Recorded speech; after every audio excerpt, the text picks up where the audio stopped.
हरे कृष्णा। रिचा एस्ट्रोविजन में आप सभी का एक बार फिर से बहुत बहुत स्वागत।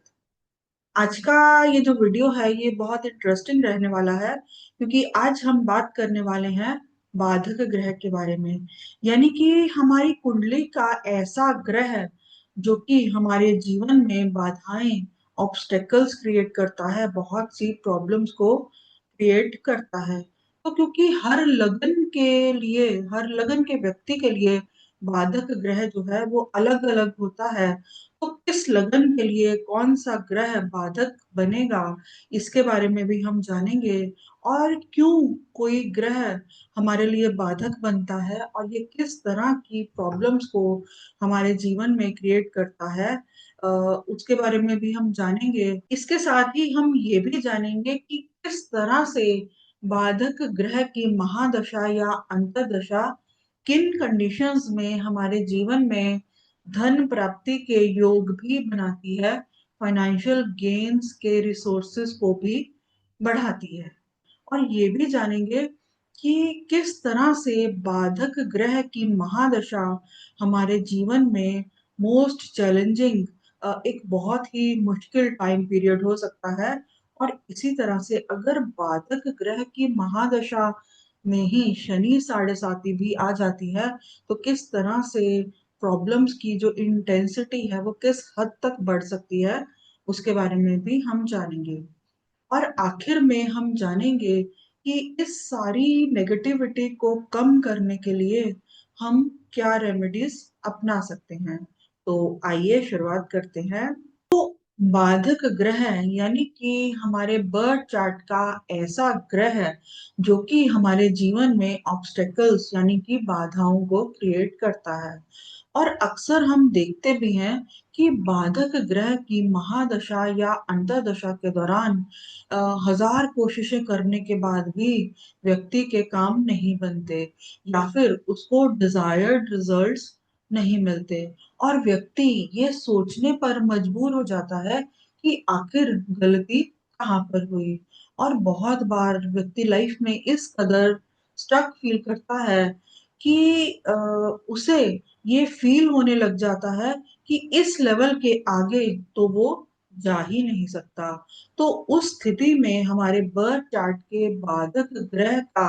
एनालिसिस और उसकी रेमेडीज को करना बहुत जरूरी हो जाता है, क्योंकि बाधक ग्रह हमारे जीवन में हमारे पास्ट लाइफ के कर्सेस को कैरी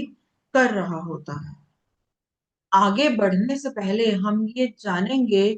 कि किस लगन के लिए कौन सा ग्रह बाधक बनेगा। बृहद पराशर होरा शास्त्र के अनुसार हर लगन के लिए एक अलग ग्रह को बाधक माना गया है, और इसे तीन कैटेगरीज में बांटा गया है। तो सबसे पहली कैटेगरी है कि अगर किसी व्यक्ति के बर्थ चार्ट में लग्न में यानी कि फर्स्ट हाउस में अगर मूवेबल साइन हो, यानी कि 1, 4, 7 या 10 नंबर फर्स्ट हाउस में लिखा हो, यानी कि व्यक्ति एरिस, कैंसर, लिब्रा या फिर कैप्रिकॉर्न असेंडेंट का हो, तो 11th लॉर्ड और 11th हाउस उस व्यक्ति के लिए बाधक होगा। और इसी तरह से अगर किसी व्यक्ति के बर्थ चार्ट में लग्न में फिक्स्ड साइन हो, यानी कि व्यक्ति के बर्थ चार्ट के फर्स्ट हाउस में 2, 5, 8 या 11 नंबर लिखा हो, यानी कि व्यक्ति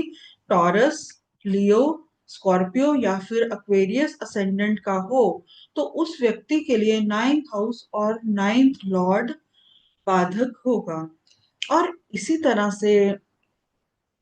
जिन व्यक्तियों के बर्थ चार्ट में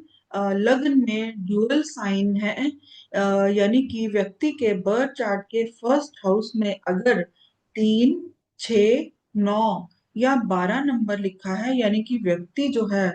वो जेमिनाई, वर्गो, सेजिटेरियस या फिर पाइसिस असेंडेंट का है, तो उस व्यक्ति के लिए 7th हाउस और 7th लॉर्ड को बाधक माना जाए। हम ये जानेंगे कि क्यों कोई ग्रह व्यक्ति के लिए बाधक बनता है। तो जैसा कि हम जानते भी हैं कि हमारे बर्थ चार्ट में जो भी ग्रह बाधक है, वो हमारे जीवन में, हमारे हमारे इस जीवन में हमारी पास्ट लाइफ के कर्सेस को अपने साथ कैरी कर रहा है। तो इसे हम इस तरह से भी समझ सकते हैं कि जैसे किसी व्यक्ति ने अपने पूर्व जन्मों में, पास्ट लाइफ में, जाने या अनजाने में कोई ऐसे नेगेटिव कर्म किए हों या फिर किसी कमिटमेंट को अधूरा छोड़ा हो, जिसकी वजह से दूसरे व्यक्ति ने लाइफ में बहुत सफर किया है, बहुत हेल्पलेस फील करा है, बहुत दुख उठाया है। तो एज ए रिजल्ट उस व्यक्ति ने इस व्यक्ति को कर्स किया है, जिसकी वजह से वो पर्टिकुलर ग्रह इस व्यक्ति के जीवन में, इस लाइफ में बाधक ग्रह के रूप में आया है। तो इसे हम बहुत ही सिंपल वर्ड्स में इस तरह से भी समझ सकते हैं कि जो भी ग्रह हमारे जीवन में, हमारे बर्थ चार्ट में बाधक ग्रह है, उस वो ग्रह जिन भी चीजों को रिप्रेजेंट करता है, उन सभी चीजों में को पाने में व्यक्ति को इस लाइफ में बहुत सी बाधाएं, बहुत सी मुश्किलों का सामना करना पड़ सकता है। तो मान लीजिए किसी व्यक्ति के बर्थ चार्ट में शुक्र यानी कि वीनस एक बाधक ग्रह है। तो इस स्थिति में शुक्र जिन भी चीजों को हमारे जीवन में रिप्रेजेंट करता है, व्यक्ति को उन सभी चीजों को पाने में, उन उसका सुख भोगने में व्यक्ति को बाधाओं का सामना करना पड़ सकता है। तो शुक्र अगर किसी व्यक्ति के बर्थ चार्ट में एक बाधक ग्रह है, तो इसका अर्थ है कि व्यक्ति ने अपने पूर्व जन्मों में जाने या अनजाने में किसी की शादी को खराब करवाया है, किसी के रिश्तों को तोड़ा है या किसी के रिश्तों को बनने ही नहीं दिया है। तो एज ए रिजल्ट उस व्यक्ति ने इसकी वजह से, इस व्यक्ति की वजह से लाइफ में बहुत सफर किया है, बहुत दुख उठाया है, बहुत हेल्पलेस फील किया है। तो उसके परिणाम स्वरूप उस व्यक्ति ने इस व्यक्ति को कर्ज किया है, जिसके फल स्वरूप इस व्यक्ति को इस जीवन में उन सभी चीजों में प्रॉब्लम्स का सामना करना पड़ेगा, जिन चीजों के लिए अ, वो व्यक्ति इस व्यक्ति की वजह से अपने जीवन में वंचित रहा है। तो एज ए रिजल्ट जिस भी व्यक्ति के बर्थ चार्ट में शुक्र एक बाधक ग्रह है, तो उस व्यक्ति को इस लाइफ में मैरिज से रिलेटेड सीरियस टाइप की प्रॉब्लम्स का सामना करना पड़ सकता है, स्टेबल रिलेशनशिप बनाने में प्रॉब्लम्स का सामना करना पड़ सकता है। और शुक्र क्योंकि हमारे जीवन में लग्जरी, भोग विलास को रिप्रेजेंट करता है, तो व्यक्ति को जीवन में समृद्धि पाने में, भोग विलास की चीजें पाने में, लग्जरी जीवन में लग्जरी को अटेन करने में बहुत सी मुश्किलें, बहुत सी ऑब्स्टेकल्स का सामना करना पड़ सकता है। लग्जरी की वो सभी चीजें जो दूसरों को हो सकता है बहुत आसानी से मिल जाए, इसी व्यक्ति को जिसके चार्ट में शुक्र एक बाधक ग्रह है, उसे उन्हीं चीजों को पाने के लिए जीवन में बहुत संघर्ष करना पड़ सकता है। तो इसी तरह से अगर किसी व्यक्ति के बर्थ चार्ट में हमारे कर्म और प्रोफेशन को रिप्रेजेंट करने वाला शनि ग्रह अगर बाधक है, तो ये इंडिकेट करता है कि व्यक्ति ने अपने पूर्व जन्मों में, अपनी पास्ट लाइफ में अपने प्रोफेशन के प्रति, अपने साथ काम करने वाले लोगों के प्रति या अपने अंडर काम करने वाले लोगों के प्रति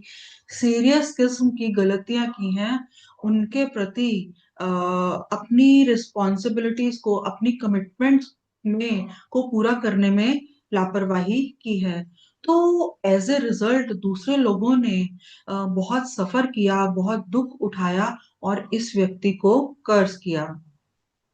जैसे कि मान लीजिए कोई व्यक्ति जो है अपने अंडर काम करने वाले लोगों को समय पर पैसा नहीं दे रहा, या जितना वो डिजर्व करते हैं उससे कम दे रहा है, या उसका बिहेवियर अपने अंडर काम करने वाले लोगों के प्रति बहुत एब्यूसिव है, या फिर अपने पर्सनल ग्रजेस की वजह से किसी की प्रमोशन को रोकना, तो इस तरह के कर्मों की वजह से अगर व्यक्ति इस तरह के नेगेटिव कर्म जो है वो एक बार नहीं बल्कि बार बार उसको रिपीट कर रहा है, तो बहुत स्ट्रॉन्ग चांसेस हैं कि नेक्स्ट लाइफ में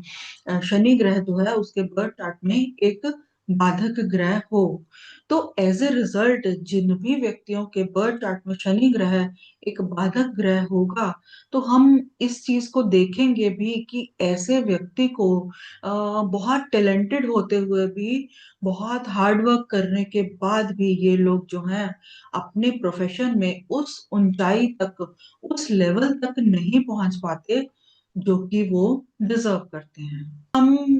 बाधक ग्रह के पॉजिटिव एस्पेक्ट्स की बात करें, तो हमारे बर्थ चार्ट का बाधक ग्रह जो है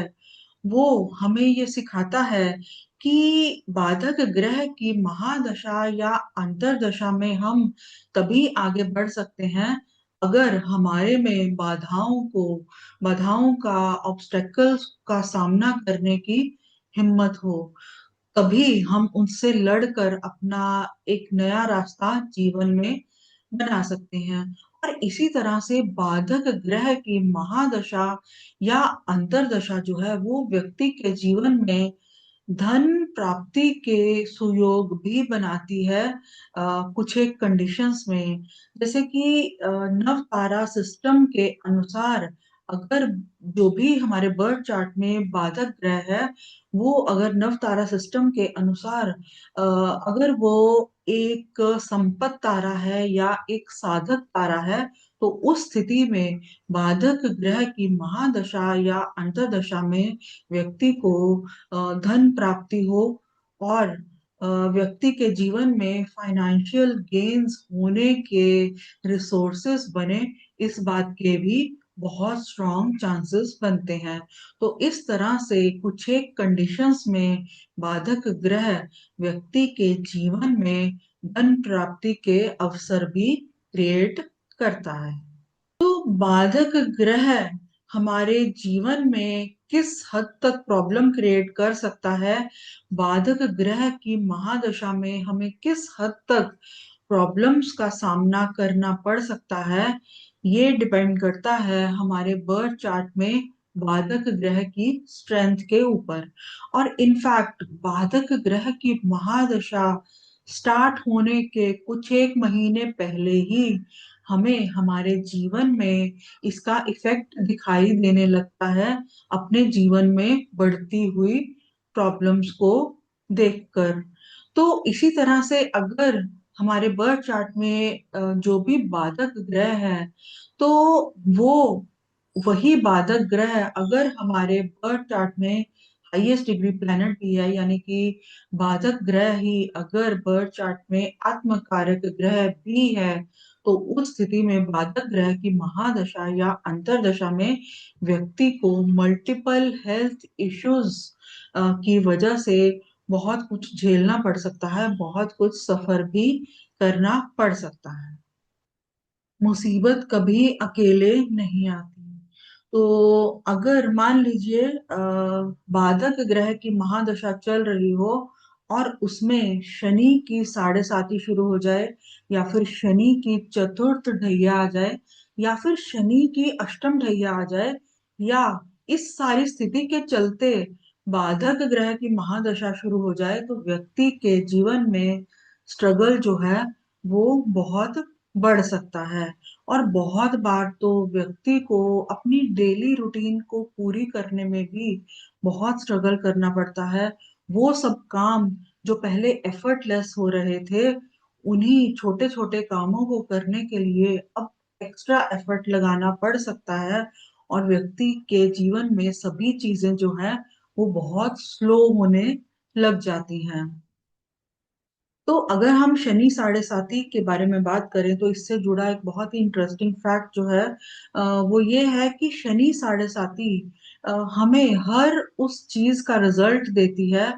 भले ही वो पॉजिटिव हो या नेगेटिव हो, जिसके लिए हम पिछले 8-10 साल से या पिछले कुछ एक सालों से हम स्ट्रगल कर रहे थे। तो जैसे कि मान लीजिए कोई व्यक्ति पिछले कुछ एक सालों से घर बनाने के लिए स्ट्रगल कर रहा था, तो शनि साढ़े साती यकीनन उसको जाते जाते उसका घर बनाकर देकर जाएगी। लेकिन इसके विपरीत अगर कोई व्यक्ति पिछले 8-10 साल से या कुछ सालों से अपनी हेल्थ को लेकर लापरवाही बरत रहा था, तो शनि साढ़े साती जो है उसकी लापरवाहियों का सारा हिसाब किताब जो है वो इस टाइम पीरियड में उसके सामने रखेगी, और व्यक्ति को जो है मल्टीपल हेल्थ इश्यूज से जुड़ी समस्याएं हो सकती हैं, उसको तरह तरह के हेल्थ इश्यूज का सामना करना पड़ सकता है। तो शनि साढ़े साती अगर चल रही हो और उसमें बाधक ग्रह की महादशा भी आ जाए, तो व्यक्ति को बहुत अकेलापन, बहुत लोनलीनेस की फीलिंग हो, और व्यक्ति जो है बहुत सारे लोगों के साथ रहते हुए भी मन में बहुत ज्यादा अकेला फील करे, या उसको ऐसा लगने लगे कि उसके साथ तो कोई है ही नहीं। और इसी तरह से मल्टीपल हेल्थ इश्यूज भी इस दौरान आने की संभावना बनती है, क्योंकि शनि साढ़े साती और बाधक महादशा अगर एक साथ व्यक्ति के जीवन में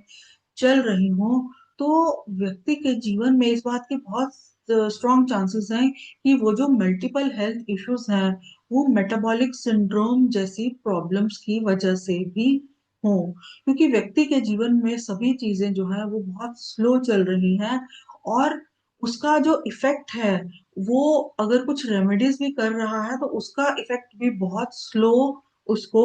मिल रहा है। तो इस तरह से एक बहुत ही डिप्रेस्ड